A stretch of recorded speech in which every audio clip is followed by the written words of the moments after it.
نحمده ونصلي ونسلم على رسوله النبي الكريم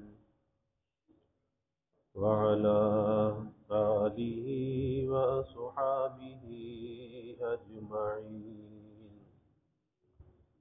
اللهم صل على سيدنا ومولانا محمد وعلى آل سيدنا ومولانا محمد وبارك وسلم صلاة وسلاما كثيرا كثيرا.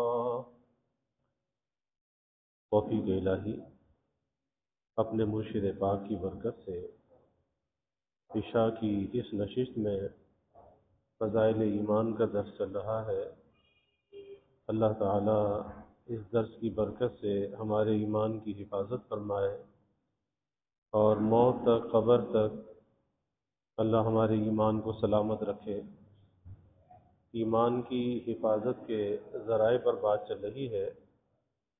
حضرت لقمان حکیم نے اپنے بیٹے کو جو نصیحتیں فرمائی وہ عرض کی جا رہی ہے، جس میں پہلی نصیحت یہ فرمائی کہ اپنے مردہ دل کو خدا کی یاد سے زندہ رکھو.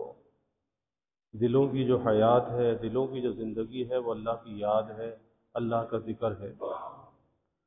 دوسری نصیحت یہ کی کہ مسکینوں کے ساتھ اٹھنا بیٹھنا رکھو. مساکین کی جو تعریف ہے وہ گزشتہ کل عرض کی گئی کہ مسکین کسے کہتے ہیں. پھر تیسری نصیحت یہ فرمائی کہ مالداروں اور بادشاہوں کی مجلس سے دور رہو. اور یہ بڑی اہم بات ہے کہ مال اور منصب جو ہے یہ انسان کے لیے ایک آزمائش اور امتحان ہوتا ہے. اگر وہ مال اللہ سے غافل کرنے کا ذریعہ بن رہا ہے، اگر وہ منصب اللہ سے غافل کرنے کا ذریعہ بن رہا ہے، تو ایسے شخص کے پاس جو بھی جا کر بیٹھے گا وہ بھی غفلت کے اندر مبتلا ہوگا. اور اکثر ایسا ہی ہوتا ہے کہ مالداروں کی مجلس میں اگر کوئی جا کر بیٹھے تو وہاں پر مال کے تذکرے ہوتے ہیں. جہاں پر مال کا تذکرہ ہوگا وہاں پر مال کی محبت دل کے اندر بڑھے گی، اور جب مال کی محبت دل کے اندر بڑھے گی، وہ چاہت دل کے اندر بڑھے گی، تو پھر آدمی اس کے حاصل کرنے کی کوشش کرے گا. اور جب اس کے پیچھے بھاگے گا، اس کے پیچھے اس دوڑ میں شریک ہوگا، پھر وہ حلال اور حرام کو بھول جائے گا کہ کہاں سے مجھے حلال حاصل کرنا ہے. نہیں، وہ چاہے گا کہ بس مجھے بھی مال مل جائے. کیونکہ مالداروں کی محفل میں بیٹھتا ہے نا، وہ چاہتے ہیں کہ جیسے یہ مالدار ہے ایسا میں بھی مالدار بن جاؤں. تو اس مالداری کی دوڑ میں جب شریک ہوگا تو پھر اپنی موت کو بھی بھول جائے گا، حلال اور حرام کے فرق کو بھی بھول جائے گا. بس پھر اسے مال چاہیے، چاہے جہاں سے مل جائے، چاہے کسی پر ظلم کر کے ملے، کسی پر کی زمین پر قبضہ کر کے ملے، کسی سے قرض لے کر ملے، کہیں سے بھی ملے، لیکن اسے مال چاہیے. تو یہ سارے نقصانات مالداروں کی صحبت کا نتیجہ ہوتے ہیں. اسی طرح بادشاہوں کی مجلس سے کہا کہ دور رہو. اب ظاہر ہے کہ آج کل کے جو حکمران ہیں، بادشاہ تو آج کل کے زمانے میں کہیں کہیں ہیں، لیکن آج کل کے جو حکمران ہیں اب ظاہر ہے کہ ان کی زندگیاں سب کے سامنے ہیں. اب ایسے لوگوں سے اگر کوئی تعلقات کو بڑھائے گا، کون بڑھائے گا؟ وہی تعلقات کو بڑھائے گا جو ان سے کچھ فائدہ حاصل کرنا چاہے گا. کہ جی ایسے لوگوں سے کچھ تعلقات کو بڑھایا جائے، کوئی افسر ہے، کوئی سیکرٹری ہے، کوئی وزیر ہے، کوئی وزیر اعظم ہے، کہ ایسے لوگوں سے تعلقات کو بڑھاؤ پھر ان سے اپنا کوئی کام نکالنا چاہیے. تو آج کے زمانے کے جو تعلقات ہیں وہ اغراض اور مفادات پر مبنی ہوتے ہیں. اور اکثر آدمی آج کے زمانے میں لالچ اور حرص کا مریض ہے. لالچ اور حرص کے اندر وہ گرفتار ہے، حریص ہے. اب وہ کسی سے تعلق بھی اگر رکھ رہا ہے نا، اللہ کے لیے نہیں رکھ رہا، وہ اس لیے کسی کے ساتھ تعلق رکھ رہا ہے اس سے میرا مطلب پورا ہوگا، یہ کبھی میری مدد کر دے گا، میرے کسی کام آ جائے گا، میرا کوئی ناجائز کام یہ کر دے گا. تو دونوں چیزیں بڑی خرابی کا پیش خیمہ بن جاتی ہیں. کیونکہ وہ بادشاہ، وہ زمانہ اب نہیں رہا کہ حضرت ابو بکر صدیق رضی اللہ عنہ، سیدنا عمر فاروق رضی اللہ تعالی عنہ، حضرت عثمان ابن عفان رضی اللہ عنہ، حضرت علی کرم اللہ وجہ خلفائے راشدین ہیں. پھر اس کے بعد عمر بن عبدالعزیز کا زمانہ آتا ہے. جسے کہا گیا کہ یہ 5ویں خلیفہ راشد ہے کہ جنہوں نے اپنے زمانے میں عدل و انصاف کو قائم کر کے دکھایا. لیکن آج کہاں پر ہے؟ آج تو یہ چیزیں مٹ گئی. آج تو کوئی اگر ایک کونسلری کا الیکشن بھی لڑتا ہے، ایک چیئرمین کا الیکشن بھی لڑتا ہے، اس کے پیش نظر نہیں کہ وہ لاکھوں خرچ کرتا ہے، لاکھوں بنانے کے لیے الیکشن لڑتا ہے. نیک نیتی نہیں ہوتی، عوام کی خدمت کا جذبہ نہیں ہوتا. جو آدمی کروڑوں اس کام کے لیے خرچ کر رہا ہے، وہ کیوں کر رہا ہے؟ ووٹ کی تو کوئی قیمت نہیں ہوتی، ووٹ تو مفت میں ہوتا ہے. ووٹ جو ہے وہ مفت میں ہوتا ہے. اور دنیا کے اندر وہ مثالیں موجود ہیں. آپ یورپ میں چلے جائیں، امریکہ میں چلے جائیں، دنیا کے اندر آپ گھوم لیں. یہ ہمارا خطہ ایسا ہے کہ جہاں پر ووٹ لیا جاتا ہے اور ایسے سے خرید کر بھی لیا جاتا ہے، لوگوں کو بکاؤ مال بنا دیا جاتا ہے. ورنہ دنیا کے اندر ایسا کہیں نہیں ہے کہ وہاں پر ووٹ اگر ملتا ہے تو کارکردگی کے اوپر ملتا ہے. وہاں پر ووٹ اگر دیا جاتا ہے تو ان کی آئندہ کی پلاننگ کو دیکھ کر دیا جاتا ہے کہ آئندہ کے ان کے عزائم کیا ہیں. اور ہر آدمی اپنا جو ایک ان کا مینیفیسٹو ہوتا ہے اس کو پیش کرتا ہے کہ وہ مستقبل میں آئندہ ہم یہ کام کریں گے، اگر آپ ہمارے کام سے مطمئن ہیں آپ ہمیں ووٹ دیں. لیکن یہاں ووٹ لینے کے بعد کبھی کو پلٹ کے آتا ہے؟ کبھی کو پلٹ کے نہیں آتا. اربوں روپیہ جو ہے وہ فنڈ ملتا ہے، اربوں روپیہ فنڈ ملتا ہے. ہر شہر کے اندر فنڈ آتا ہے، بلدیاتی نظام کے اندر بھی آتا ہے. لیکن کہیں آپ کو سڑکوں میں، محلے گلیوں میں کہیں وہ فنڈ لگتا ہوا نظر آتا ہے؟ کہ اگر وہ فنڈ امانت اور دیانت کے ساتھ لگ جائے تو بھائی آج یہ سڑکیں، یہ گلیاں یہ چمکدار نظر آئیں، یہ مٹی کے ڈھیر اور گندگی کے ڈھیر نظر نہ آئیں، یہ بدبو اور تعفن محلوں کے اندر نہ ہو، بیماریاں نہ ہو. لیکن آج وہ سب کا سب جو ہے اس حکمران طبقے کی جیب کے اندر جاتا ہے اور ووٹ لینے کے لیے آ جاتے ہیں. عوام ہے کہ بے وقوف بنتی ہے اور ووٹ بھی دے دیتی ہے. تو سوچ سمجھ کے ووٹ دینا چاہیے کہ آخر کوئی اہل ہے یا نہیں ہے. کیونکہ یہ ایک ایسا نظام ہے، یہ جمہوریت کا جو نظام ہے نا، ایک ایسا جاگیردارانہ نظام ہے کہ جس کے اندر ایک عام آدمی، ایک غریب آدمی اس منصب تک نہیں پہنچ سکتا. لیکن آپ اس معاشرے کے اندر جا کر دیکھیں، یورپ میں جا کر دیکھیں، امریکہ میں جا کر دیکھیں کہ بظاہر تو ہم کہتے ہیں کہ وہ کافر کفر کا معاشرہ ہے، وہاں پر ایسی خرابی ہے، ویسی خرابی ہے. لیکن آپ اس معاشرے کی اچھائی کو بھی دیکھیں کہ ایک پاکستانی ہے، ایک غریب بس ڈرائیور کا بیٹا ہے، لیکن لندن کا میئر بن جاتا ہے. اور لندن کیا ہے؟ میٹروپولیٹن سٹی ہے. میٹروپولیٹن سٹی دنیا کے اندر چند ہے. اس میٹروپولیٹن سٹی کا جو میئر بنتا ہے ایک پاکستانی بنتا ہے. اور وہ پاکستانی کون پاکستانی ہے؟ جو ایک بس ڈرائیور کا بیٹا ہے. یعنی اس معاشرے کے اندر اگر کوئی آگے بڑھنا چاہے تو اس کے لیے کوئی رکاوٹ نہیں ہے، کیونکہ وہاں پہ جاگیردارانہ نظام نہیں. یہاں پر تو وڈیرا شاہی ہے، یہاں پر جاگیردارانہ نظام ہے کہ ایک وڈیرا کسی غریب دیہاتی کو اپنے سے آگے بڑھنے نہیں دیتا، وہ غریب کے بچے کو تعلیم دینے نہیں دیتا. اسے پتا ہے کہ اگر اس غریب کے بچے نے تعلیم حاصل کی، کل یہ میرے سامنے کھڑا ہوگا، اس کو جاہل رکھو. دیکھیے ہمارے نظام کی خرابیاں ہیں. اسی لیے لقمان حکیم کہتے ہیں کہ بھائی مالداروں کے پاس بھی نہ جاؤ اور بادشاہوں کی مجلسوں سے بھی دور رہو.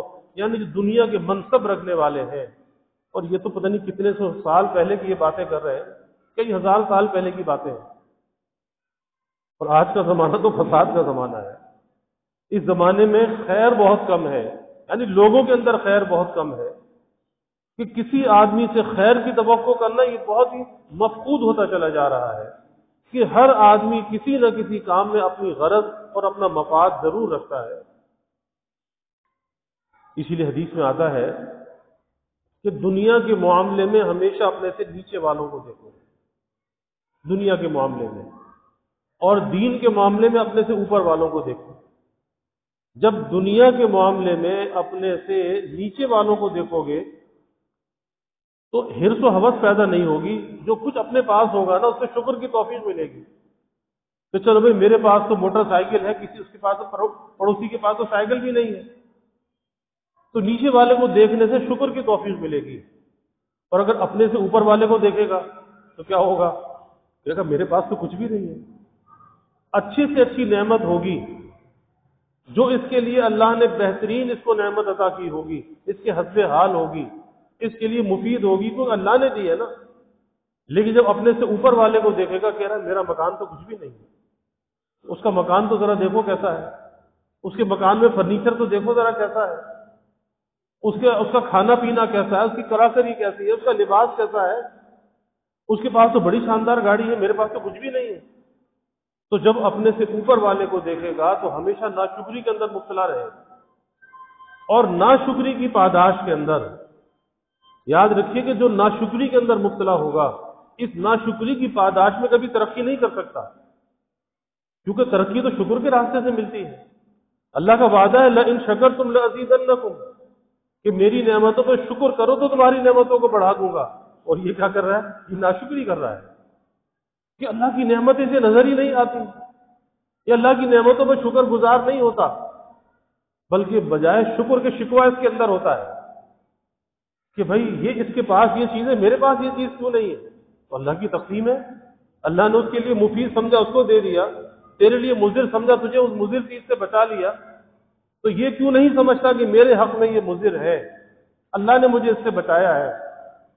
یہ کیوں اعتراض دل کے اندر لاتا ہے, یہ شکوہ دل کے اندر کیوں لے کر آتا ہے کہ جی میرے پاس کیوں نہیں ہے. تو یاد رکھیے کہ اللہ کو یہ کیوں جو ہے نا پسند نہیں ہے, یہ کیوں جو ہے یہ اعتراض ہے, اعتراض ہے. اور اللہ کو یہ کیوں پسند نہیں ہے, مالک ہے, اس کی تقسیم ہے, وہ جس کو جو چاہے دے دے, کسی کو چور چرا کرنے کی گنجائش نہیں. ہاں عافیت اسی کے اندر ہے کہ سر تسلیم خم جو مزاج یار میں آئے کہ اس کے حکم کے سامنے سر کو جھکا دے, بس عاجزی کو اختیار کرے, اللہ کی رضا کے اندر راضی رہے. تو دنیا کے معاملے میں اپنے سے نیچے والوں کو دیکھو, اپنے سے اوپر والوں کو نہ دیکھو, ورنہ ہمیشہ ناشکری میں آدمی مبتلا رہے گا. اور ناشکری کی پاداش میں نعمتوں میں زوال آئے گا, نعمتوں میں قلت آئے گی, دقت آئے گی, زندگی پریشانی کے ساتھ گزرے گی. جو مل جائے اس پہ شکر ادا کرو, یا اللہ تیرا شکر ہے, اور جو مل جائے اسے سمجھو کہ میری حیثیت سے بڑھ کر ملا ہے, میں اس کے قابل نہیں تھا, اس کا اہل نہیں تھا, یہ جو کچھ بھی ملا یہ اللہ کا فضل ہے, میں اس کے قابل کہاں تھا. اور حقیقت بھی یہی ہے بھائی, اللہ کا فضل ہے, حقیقت بھی یہی ہے کہ یہ اللہ کا فضل ہے. جو کچھ بھی ہمارے پاس ہے اللہ کا فضل ہے, ہم اس کے اہل نہیں ہیں, ہمارے اندر کوئی ایسی صلاحیت, قابلیت, لیاقت نہیں ہے کہ وہ کچھ ہمیں ملے جو آج ہمارے پاس موجود ہے. تو یہ تو اللہ کا فضل ہے, اس کی عطا ہے, اس کا جود و صفا ہے. تو انسان کو تو شکر میں گڑ جانا چاہیے, چاہے جائے کہ زبان پر شکوہ آ جائے تو ہمیشہ اپنے سے نیچے والوں کو دیکھو, زندگی شکر کے ساتھ گزرے گی, دل میں کبھی اعتراض نہیں آئے گا. اور دین کے معاملے میں اپنے سے اوپر والے کو دیکھو. یہ نہیں کہ آج ہم سمجھتے کہ بس میرے جیسا پارسا تو کوئی بھی نہیں ہے, میرے جیسا نیک تو کوئی بھی نہیں ہے.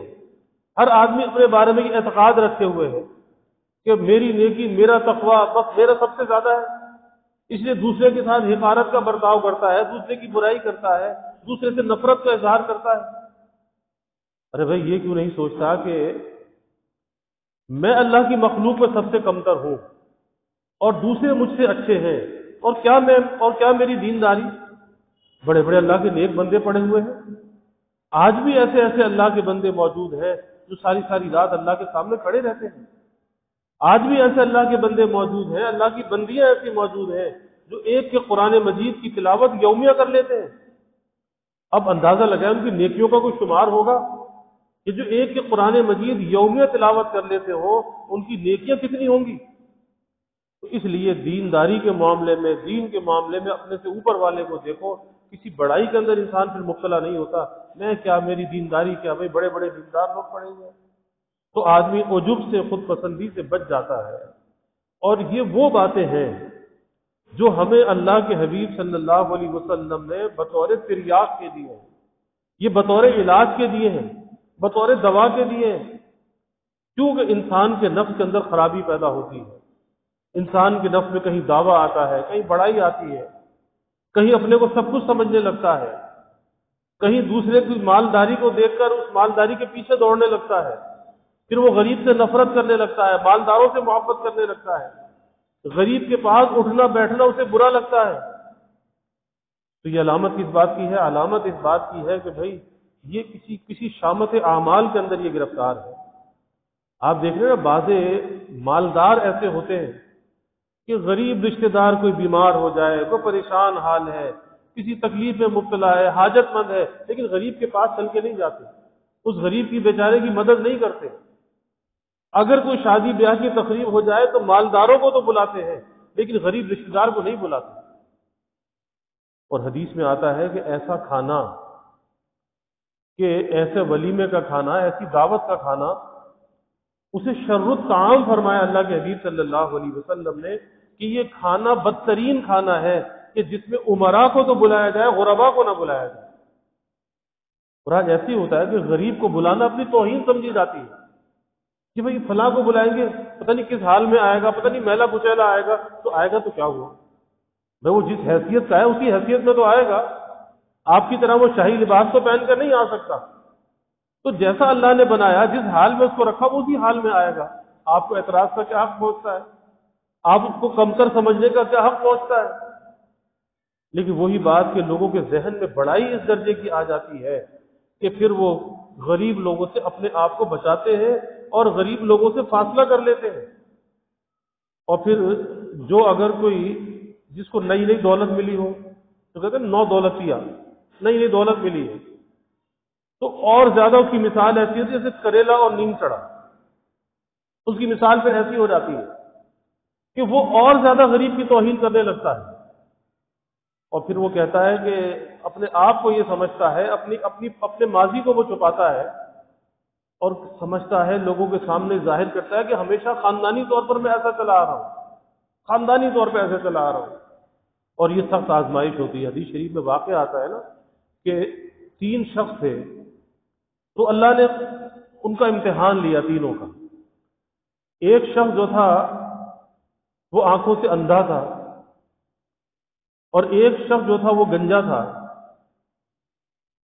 اور ایک شخص کے بارے میں اور بات آتی ہے کہ ایک اندھا تھا، ایک گنجا تھا، ایک برس کے مرض میں مبتلا تھا، برس کے مرض میں، اس میں سارا بدن برس کے مرض میں سفید ہونے لگتا ہے، دھبے پڑ جاتے ہیں بدن پر۔ تو اللہ نے فرشتے کو بھیجا، اس برس والے کے پاس بھیجا کہ بھئی تو کیا چاہتا ہے؟ اس نے کہا میں کیا چاہتا ہوں، میرا تو بہت برا حال ہے، لوگ مجھے اپنے پاس بھی بٹھانا پسند نہیں کرتے، میرے سارے جسم پر یہ برس پھیلا ہوا ہے، لوگ تو مجھ سے نفرت کرتے ہیں، تو کیا چاہتا ہے؟ اس نے کہا جی میں تو یہ چاہتا ہوں کہ بس میرا یہ برس جو ہے صحیح ہو جائے، اور کچھ تھوڑا سا مجھے مال مل جائے، تو بس میری زندگی راحت کے ساتھ گزر جائے۔ تو فرشتے نے اس کے حق میں دعا کی، اور اسے جو ہے وہ اونٹ دے دیا، اور کہا اللہ تیرے مال میں برکت دے۔ اس کا برس جاتا رہا، اس کے مال میں برکت ہو گئی، مال بہت بڑھ گیا۔ اندھے کے پاس پہنچا، اندھے سے پوچھا بھئی تو کیا چاہتا ہے؟ کہا جی میں تو در در کی ٹھوکریں کھاتا ہوں، بے سہارا ہوں، کوئی میرا سہارا نہیں ہے، میں تو چاہتا ہوں میری بینائی آ جائے اور مجھے تھوڑا سا مال مل جائے تاکہ میری زندگی کے اندر راحت آ جائے۔ اس نے اس کے حق میں دعا کی، اس کی بینائی آ گئی، اور اسے جو ہے وہ بکری دے دی، بکریاں دے دی، اس بکریوں کے اندر برکت ہوئی، تھوڑے عرصے میں بکریوں کا بہت بڑا ریوڑ تیار ہو گیا۔ پھر گنجے سے پوچھا بھئی تو کیا چاہتا ہے؟ اس نے کہا جی میرے سر پہ تو بال آ جائے، لوگ مجھ سے نفرت کرتے ہیں، مجھے برا بھلا کہتے ہیں، اور کچھ مال مجھے مل جائے۔ اسے ایک گائے دے دی اور برکت کی دعا کر دی۔ اب تینوں کی حالت بھی اچھی ہو گئی، صحت بھی مل گئی، گنجے کو بال مل گئے، اندھے کی آنکھیں اچھی ہو گئی، برس والا ٹھیک ہو گیا، مال میں بھی برکت ہو گئی۔ جب سب کچھ صحیح ہو گیا، اب اللہ نے فرشتے کو دوبارہ بھیجا امتحان لینے کے لیے۔ وہ جس کے اونٹ جس کو دیے تھے نا، برس والے کو، اس کے پاس بھیجا۔ فرشتے نے آ کر کہا کہ بھئی اللہ نے تجھے یہ مال دیا ہے، تو تیرے پاس تو پہلے کچھ بھی نہیں تھا، تو اللہ کی اس مال میں سے کچھ میری مدد کر دے۔ اس نے کہا یہ تم نے کیا بات کی، پہلے تیرے پاس کچھ بھی نہیں تھا؟ ارے میں تو مالدار، خاندانی طور پر مالدار ہوں، جگی پشتی جو ہے مالدار چلا آ رہا ہوں، یہ تو نے کیا بات کی؟ اس کو برا لگا، کیا میں تجھے کچھ بھی نہیں دیتا؟ اس نے کہا اچھا اگر تو اپنی بات میں جھوٹا ہے تو اللہ تجھے ویسا ہی کر دے جیسا تو پہلے تھا۔ بس وہ بددعا لگی، سب کچھ چلا گیا، واپس اسی بیماری میں مبتلا ہو گیا۔ دوسرے گنجے کے پاس آیا، اس کو آ کر بھی یہی کہا کہ بھائی پہلے تیرے پاس کچھ بھی نہیں تھا، اللہ نے تجھے یہ مال دیا، اللہ کے اس مال میں سے مجھے دے دے۔ کہنے لگا یہ تم نے کیا بات کی؟ میں تو خاندانی طور پہ مالدار ہوں، میں تو اتنا بڑا مالدار ہوں کہ لوگ تو مجھ سے مشورہ کرنے آتے ہیں، میرے مشورے سے لوگ لکھ پتی بن جاتے ہیں، ان کی قسمتیں بدل جاتی ہیں، جہاں میں تجھے کچھ نہیں دیتا۔ اس نے کہا کہ اچھا اگر تو اپنے بات پہ جھوٹا ہے، اللہ تجھے ویسا ہی کر دے جیسا تو پہلے تھا، بس اس کی حالت ہی بدلی، ویسا ہی ہو گیا جیسے پہلے تھا۔ پھر تیسرے کے پاس آیا اور کہا کہ بھئی اللہ کے مال میں سے مجھے دے، پہلے تیرے پاس تو کچھ بھی نہیں تھا۔ اس نے کہا کہ ہاں واقعی تو نے صحیح کہا، میں تو اندھا تھا، میں تو در در کی ٹھوکریں کھاتا پھرتا تھا، ایک اللہ کا کوئی نیک بندہ آیا تھا، اس نے میرے حق میں دعا کی، اللہ نے میری آنکھیں ٹھیک کر دی، اس نے مجھے چند بکریاں دی، اللہ نے اتنی برکت دی کہ یہ سارا ریوڑ بکریوں کا کھڑا ہے، اور کہا بھئی میرا کچھ بھی نہیں، اللہ کا یہ دیا ہوا ہے، اور یہ سارا ریوڑ کھڑا ہے، اللہ کا یہ مال ہے، جتنا چاہے اس میں سے تو لے جا، کیونکہ میرا تو کچھ بھی نہیں ہے، جتنا چاہے اس میں سے تو لے جا۔ اس نے کہا کہ بھائی مجھے تو کچھ بھی نہیں چاہیے، میں تو اللہ کا بھیجا ہوا فرشتہ ہوں، میں تو امتحان لینے کے لیے آیا تھا۔ تو اس لیے مال جو ہے وہ انسان کے لیے امتحان ہوتا ہے، اور جب مال مل جاتا ہے، عزت مل جاتی ہے، کوئی منصب مل جاتا ہے، پھر انسان اللہ کو بھول جاتا ہے۔ اسی لیے کہا گیا کہ مالدار لوگوں کی صحبت میں نہ بیٹھو، ہر وقت وہاں پہ زمین کے، پلاٹ کے، سودوں کے یہی بات ہو رہی ہوگی، فلاں سودا، فلاں سودا، فلاں زمین کا سودا، فلاں مال کا سودا، فلاں سونے کا سودا، یہی بات ہے۔ اور پھر اس درجے وہ حواس پہ سوار ہو جاتی ہے، نہ نماز رہتی ہے، نہ ذکر رہتا ہے، نہ تلاوت رہتی ہے، ہر وقت دنیا داری کا دھندا۔ تو کوئی وقت ایسا بھی تو ہو اللہ کی یاد کے لیے۔ آپ دیکھیں ایک صحابی کا واقعہ آتا ہے، ایک مرتبہ اپنے باغ میں تھے اور مسجد نبوی کے قریب ان کا باغ تھا، باغ میں نماز پڑھ رہے تھے، ایک پرندہ باغ میں آ گیا اور باغ اتنا گھنا تھا کہ وہ پرندہ اس باغ میں سے نکل نہیں سکا، اتنا گھنا باغ تھا۔ تو نماز میں ان کے دل میں ایک خیال آیا، خوشی سی آ گئی کہ بھئی میرا باغ کتنا گھنا ہے کہ پرندہ اندر آ گیا، پرندہ باہر نہیں نکل سکتا، اتنا یہ گھنا باغ ہے۔ نماز بھول گئے، نماز میں بھول ہو گئی، سہو ہو گیا، بس صحب کا آنا تھا، نماز ختم کی، اللہ کے حبیب صلی اللہ علیہ وسلم کی خدمت میں پہنچے اور جا کر عرض کیا کہ یا رسول اللہ صلی اللہ علیہ وسلم، یہ باغ جو ہے نا، یہ آج نماز میں بھی رکاوٹ بن گیا ہے، اور میں یہ چاہتا ہوں کہ یہ باغ اللہ کے راستے میں خیرات کر دوں، بس اسے آپ قبول فرما لیجیے۔ آپ صلی اللہ علیہ وسلم نے فرمایا کہ بھائی اسے اپنے رشتہ داروں میں دے دو، اس کے جو مستحق ہیں وہ تمہارے رشتہ دار ہیں۔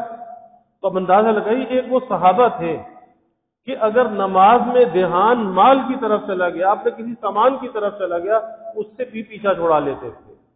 اور ایک آج ہے کہ نماز ساری نماز نہیں ہوتی، وہ نماز دکان بن جاتی ہے، وہ تجارت بن جاتی ہے، وہ یاری دوستی کی نظر وہ نماز ہو جاتی ہے، وہ کام کاج کی نظر وہ نماز ہو جاتی ہے۔ تو پھر سوچے کہ وہ نماز کیا نماز ہے، وہ تلاوت، وہ ذکر کیا ذکر ہے۔ پھر اللہ سے مانگتا ہے کہ بھائی تو اللہ کی عبادت کا تو حق ادا کرتا نہیں، پھر اللہ سے مانگتا کیا ہے، پھر اللہ سے شکوہ کس بات کا کرتا ہے، تو اللہ کا کون سا حق صحیح ادا کرتا ہے۔ اس لیے جو اللہ کی طرف سے مل جائے شکر کرنا چاہیے، اور دنیا داروں کی صحبت سے اپنے آپ کو بچانا چاہیے، اور پھر ایسے لوگ جو اہل منصب ہیں، جو دنیا داری کے منصب جن کے پاس ہے، ان کی صحبتوں سے اپنے آپ کو بچانا چاہیے، کیونکہ ایمان کا بچانا یہ ضروری ہے، اپنے اخلاق کا بچانا یہ ضروری ہے۔ اللہ ہمیں عمل کی توفیق عطا فرمائے۔ وآخر دعوانا الحمد للہ رب العالمین والعاقبۃ للمتقین والصلاة والسلام علی اشرف الانبیاء والمرسلین اللہم صل علی سیدنا و مولانا محمد وعلی آل سیدنا و مولانا محمد وبارک وسلم۔ ربنا آتنا فی الدنیا حسنہ وفی الآخرۃ حسنہ وقنا عذاب النار۔ ربنا اتمم لنا نورنا واغفر لنا انک علی کل شیء قدیر۔ اللہم اعنا علی ذکرک وشکرک وحسن عبادتک۔ اللہم وفقنا لما تحب وترضى من القول والعمل والفعل والنیة والهدى انک علی کل شیء قدیر۔ اللهم ارزقنا حبك وحب حبيبك صلى الله عليه وسلم. اللهم ارزقنا شهادة في سبيلك واجعل موتنا ببلد رسولك. یا اللہ یا رحمان یا رحیم یا کریم یا ارحم الراحمین یا اکرم الاکرمین. یا اللہ ہمارے گناہوں کو معاف فرما. یا اللہ ہماری خطایا سے درگزر فرما.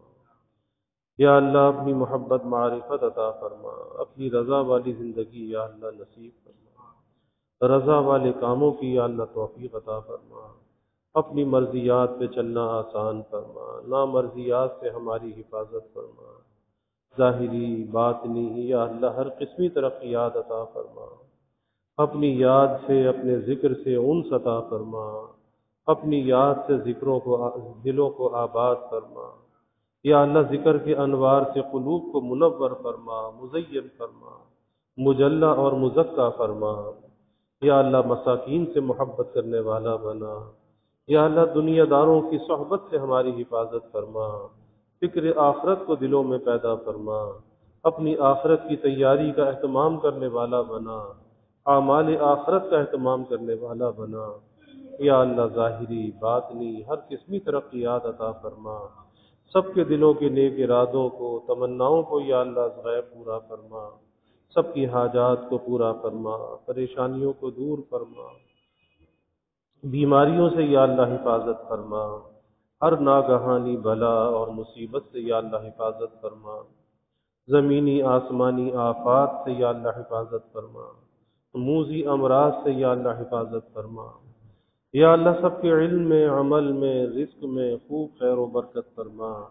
ابواب رزق یا اللہ کشادہ فرما. رزق حلال عطا فرما، آسان عطا فرما، برکت والا عطا فرما. یا اللہ کبھی کسی کو مخلوق کا محتاج نہ بنا، اولاد کا محتاج نہ بنا، استاف فجار کا دست نگر نہ بنا. ہمیشہ اپنے در کا سائل اور بھکاری بنا. اپنے در کا منگتا اور سوالی بنا. یا اللہ اپنے غیر سے ہماری امیدوں کو قطع فرما. اپنی ذات عالی کا یقین ہمارے دلوں میں پیدا فرما. یا اللہ ہر امید کو تیری ذات سے وابستہ کرنے والا بنا. یا اللہ ایمان کی ترقی، اعضاء کی سلامتی عطا فرما. ہر محتاجی معذوری سے یا اللہ ہماری حفاظت فرما. یا اللہ ہمارے ملک پر اپنی رحمتوں کا نزول فرما. اس ملک کو امن کا، سلامتی کا گہوارہ بنا. یا اللہ ہر قسم کے انتشار سے، افتراق سے اس ملک کی حفاظت فرما. اس ملک میں رہنے والوں کی حفاظت فرما.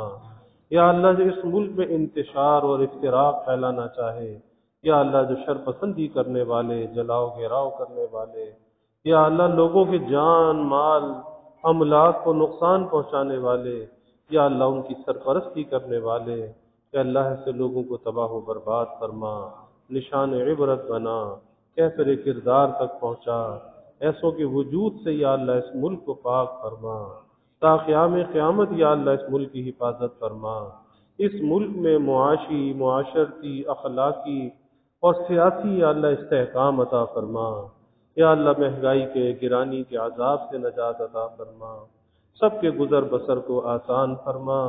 یا اللہ سب کے سفید پوشی کے بھرم کو قائم فرما. کسی کو مخلوق کے آگے رسوا نہ فرما. یا اللہ مخلوق کے آگے سوال کی ذلت سے بچا. عزت آبرو والی زندگی عطا فرما. ستاری والی زندگی عطا فرما. اپنی مدد کو، نصرت کو یا اللہ شامل حال فرما. یا اللہ سب کے گھروں میں خوشیاں، راحتیں، نعمتیں، برکتیں عطا فرما. ہر قسم کے ابتلا سے، آزمائش سے یا اللہ حفاظت فرما. یا اللہ سب کی اولادوں کو نیک صالح بنا. آنکھوں کی ٹھنڈک بنا. والدین کے لیے راحت کا ذریعہ بنا. اولاد کا مستقبل یا اللہ تابناک بنا. والدین کو اولاد کی خوشیاں دیکھنا نصیب فرما. یا اللہ جو بے اولاد ہیں نیک صالح اولاد عطا فرما. جو اولاد نرینہ چاہتے ہیں یا اللہ نیک صالح بیٹے عطا فرما. یا اللہ جو بچے بچیاں بے نکاح بیٹھے ہیں یا اللہ ان کے لیے نباہ والے جوڑ کے رشتے عطا فرما. تمام والدین کو اس فریضے سے سبکدوش فرما. والدین کی آنکھوں کو ٹھنڈک اور راحت عطا فرما. یا اللہ ہماری اس مسجد کی توسیع و تعمیر کے مرحلے کو آسان فرما.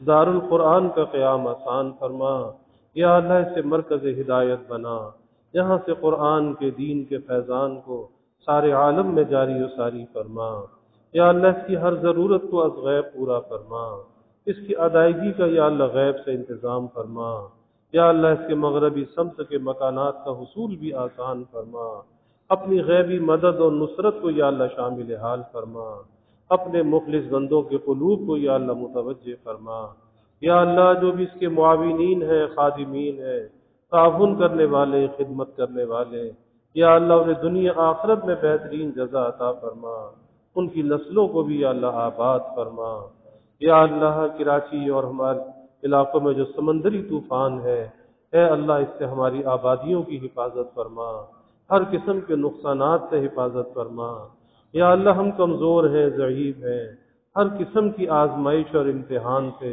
آفات و بلیات سے، ناگہانی واقعات سے یا اللہ تیری پناہ چاہتے ہیں، اے اللہ تو سب کو اپنی پناہ میں لے لے، اپنی حفاظت کے حصار میں لے لے، سب کے جان و مال کی حفاظت فرما، گھر بار کی حفاظت فرما، آل اولاد کی یا اللہ حفاظت فرما، یا اللہ اپنی رحمتوں کا، برکتوں کا، راحتوں کا نزول فرما، زحمتوں کو یا اللہ دور فرما، یا اللہ ہمیں عافیت دارین عطا فرما، عافیت دائمہ عطا فرما، ربنا تقبل منا انك انت السميع العليم وتب علينا انك انت التواب الرحيم وجزى الله عنا محمدا صلى الله عليه وسلم ما هو اهله وصلى الله تعالى وسلم على النبي الكريم آمين برحمتك يا ارحم الراحمين.